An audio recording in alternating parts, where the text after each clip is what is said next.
സംസാരം TV ചാനലിലേക്ക് എൻ്റെ പ്രിയപ്പെട്ട മാന്യ പ്രേക്ഷകർക്ക് സ്വാഗതം.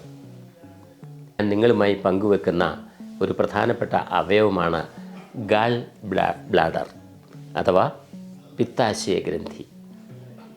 കരളിന് പുറത്തായി കരളിനോട് ചേർന്ന് കരളിൻ്റെ സൈഡിൽ തന്നെ ആണ് ഈ അവയവമുള്ളത്. ചെറിയൊരു അവയവം, പക്ഷേ പ്രശ്നങ്ങളുണ്ടായാൽ അതിഗുരുതരവും സങ്കീർണവുമാക്കുന്ന ഒരു അവയവമാണ്.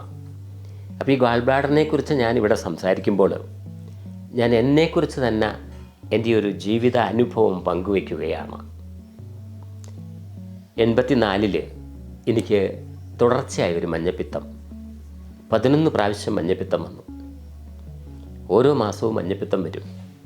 അന്ന് കേട്ടറിവുള്ള ആയുർവേദ ചികിത്സകളുടെ മരുന്നുകളൊക്കെ കഴിച്ചു. ഞാനും പഠിച്ച മരുന്നുകളൊക്കെ ഉപയോഗിച്ചു. ഈ മരുന്നുകളൊന്നും ഫലം കണ്ടില്ല.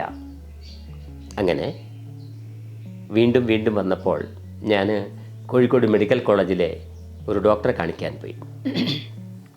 അന്ന് അവിടുത്തെ പ്രഗത്ഭനായ ഒരു ഡോക്ടറുണ്ട്, ഡോക്ടർ ഈശോ. അദ്ദേഹത്തിനെ കാണിച്ചപ്പോൾ അദ്ദേഹം അവിടെ അഡ്മിറ്റ് ചെയ്ത് ഒരു ലിവർ ബയോപ്സി ചെയ്തു. അപ്പോൾ ആ ലിവർ ബയോപ്സിയിലൂടെ ഒരു കാര്യം മനസ്സിലായി, എൻ്റെ പിത്താശയ സഞ്ചി പൊട്ടിച്ചിതറിക്കിടക്കുകയാണ് എന്ന് ഡോക്ടർ കണ്ടെത്തി. അതെന്തുകൊണ്ട് അങ്ങനെ പൊട്ടിച്ചിതറി എന്ന് ഡോക്ടർ എന്നോട് ചോദിച്ചു. അപ്പോൾ ഞാൻ പറഞ്ഞു എനിക്കറിയത്തില്ല, ഡോക്ടർ കേട്ടിട്ടുമില്ല. അപ്പോൾ ഡോക്ടർ പറഞ്ഞു, താങ്കൾ അമിത മദ്യപാനിയാണ്. ഞാനോ ഇന്നുവരെ മദ്യത്തിൻ്റെ ടേസ്റ്റ് പോലും അറിയാത്ത മനുഷ്യൻ. ഈ പ്രായത്തിൽ ഞാൻ ഇന്നുവരെ 68 വയസ്സായിട്ടും ഇന്നുവരെ മദ്യത്തിൻ്റെ ഒരു രുചി അറിയാത്ത ഒരാളാണ്. അപ്പോൾ ഡോക്ടർ സമ്മതിക്കില്ല. നിങ്ങൾ എന്നോട് പറയരുത്, വേറെ വല്ലവരോടും പറഞ്ഞാൽ മതി എന്ന് പറയണം, ചൂടാകുക. അവസാനം ഞാൻ സമ്മതിച്ച് വിട്ടുകൊടുത്തു. അങ്ങനെ മെഡിക്കൽ കോളേജിൽ പറ്റിയില്ല. വെള്ളിമാടുകുന്ന് നിർമ്മല ഹോസ്പിറ്റൽ മേരിക്കുന്ന്, അവിടെ ഞാൻ അഡ്മിറ്റായി. അവിടുത്തെ ഡോക്ടർ നന്ദകുമാർ ഇതിൻ്റെ ബുദ്ധിമുട്ടുകളും പ്രായോഗിക പ്രയാസങ്ങളുമൊക്കെ പറയുകയും രക്ഷപ്പെടാനുള്ള മാർഗം വളരെ പഴുത് കുറവാണ് എന്നൊക്കെ സൂചിപ്പിക്കുകയും ഒക്കെ ചെയ്ത് ആശുപത്രിയിൽ അഡ്മിറ്റായി. അങ്ങനെ 29 ദിവസത്തെ നീണ്ട മെഡിക്കൽ കോളേജിലെ താമസവും അത് കഴിഞ്ഞ് നിർമ്മല ഹോസ്പിറ്റലിൽ വന്ന് ഈ സർജറി തീരുമാനിക്കുന്നു. അതിനുള്ള ഒരുക്കങ്ങൾ നടത്തി ഈ പിത്തസഞ്ചി എടുത്തു കളയാൻ തീരുമാനിക്കുന്നു. അങ്ങനെ ഓപ്പറേഷൻ ചെയ്തപ്പോൾ ലിവറിൻ്റെ കുറേ ഭാഗം ഡാമേജ് ആയിരുന്നു. ആ ഗാൾ ബ്ലാഡറും ലിവറിൻ്റെ ഡാമേജ് ആ ഭാഗമൊക്കെ നീക്കം ചെയ്തു. പിറ്റേ ദിവസം സർജറി കഴിഞ്ഞതിൻ്റെ പിറ്റേ ദിവസം ന്യൂമോണിയായി, അത് ക്രോണിക്കായി, വെൻറ്റിലേറ്ററിലായി. 3 ദിവസം കഴിഞ്ഞപ്പോൾ ഡോക്ടർ പറഞ്ഞു ഇനി വെച്ചുകൊണ്ടിരിക്കാൻ പറ്റില്ല, ഈ വെൻറ്റിലേറ്റർ ഡിസ്കണക്ട് ചെയ്യാൻ തീരുമാനിക്കുകയാണ്. അപ്പോൾ നാളെ ഞാൻ ഡിസ്കണക്ട് ചെയ്യും 3 മണിക്ക്. അതുവരെ നമ്മൾ ശ്രദ്ധിക്കും. അങ്ങനെ ആംബുലൻസൊക്കെ വന്നു. വെൻറ്റിലേറ്ററിൽ നിന്ന് ഒരു ശവശരീരം ആംബുലൻസിൽ കയറ്റി കൊണ്ടുവരാനായിട്ടുള്ള തീരുമാനമെടുക്കുന്നു. എൻ്റെ കുടുംബാംഗങ്ങൾ കുറേ പേരും നാട്ടിലുമൊക്കെ എല്ലാവരും പറഞ്ഞു ആൾ മരിച്ചുപോയി എന്ന്. അങ്ങനെ പിറ്റേ ദിവസം രാവിലെ ഡോക്ടർക്ക് ഒരു തോന്നൽ, ഒരു 15,000 രൂപയുടെ ഒരു ഇഞ്ചക്ഷൻ ചെയ്ത് നോക്കാം, ഒരു പക്ഷേ തിരിച്ചു കിട്ടും, അല്ലെങ്കിൽ മരിക്കും, അല്ലെങ്കിൽ സ്ട്രോക്ക് ഉണ്ടാക്കും. 3-ൽ ഏതെങ്കിലും ഒന്ന് സംഭവിക്കും. വില്ലിങ് ആണെങ്കിൽ ചെയ്യാം. വില്ലിങ്ങായി ചെയ്തു, തിരിച്ചു കിട്ടി.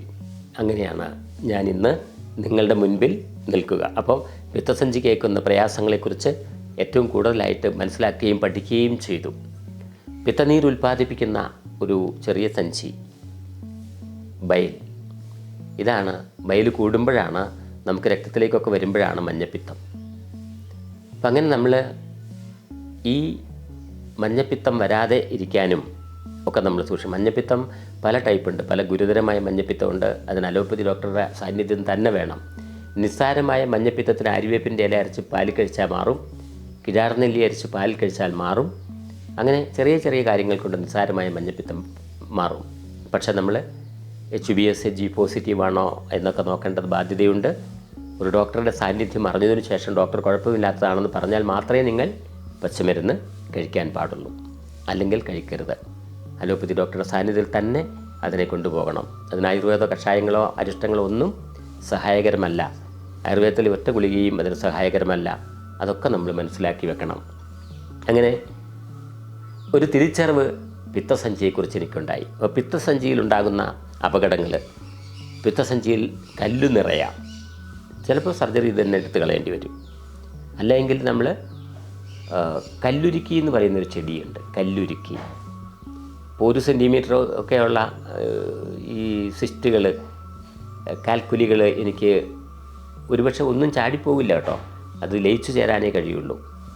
അപ്പോൾ അതിനെ കളയാനായിട്ട്, അതിനെ ലയിപ്പിച്ച് കളയാനായിട്ട് ഈ കല്ലുരുക്കി ചുവടെ പറിച്ച് വേരോടുകൂടി കുഞ്ഞു തൈ കഴുകി നന്നായിട്ട് അരകല്ലിൽ വെച്ച് അരച്ച് പാലിൽ, ഓർക്കണം അരകല്ല് തന്നെ വേണം, മിക്സിയിൽ അരക്കരുത്, പാലിൽ കഴിക്കുന്നത് ഈ പിത്തസഞ്ചിയിലെ കല്ലുകളെ ലയിപ്പിച്ച് അതിനകത്ത് ചേർക്കാനായിട്ട് കഴിയുമെന്ന് അനുഭവം കൊണ്ട് ഞാൻ പഠിച്ചിട്ടുണ്ട്. ഒത്തിരി പേർക്ക് പറഞ്ഞു കൊടുത്തിട്ടുണ്ട്, അവർ ചെയ്തിട്ടുണ്ട്, അത് രക്ഷപ്പെടുകയും വിജയിക്കുകയും ചെയ്തിട്ടുണ്ട്. എന്നാൽ പോളിപ്സ് എന്ന് പറയുന്ന ഒരു തടിപ്പായിട്ട് വരും. അതിനിതൊന്നും പറ്റില്ല.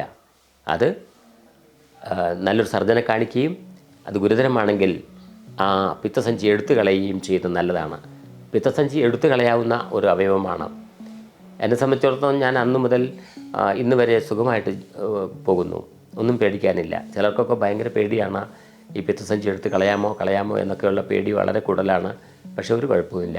നമുക്ക് പിത്തസഞ്ചിയെ എടുത്ത് കളഞ്ഞാലും ഒന്നും സംഭവിക്കാൻ പോണില്ല.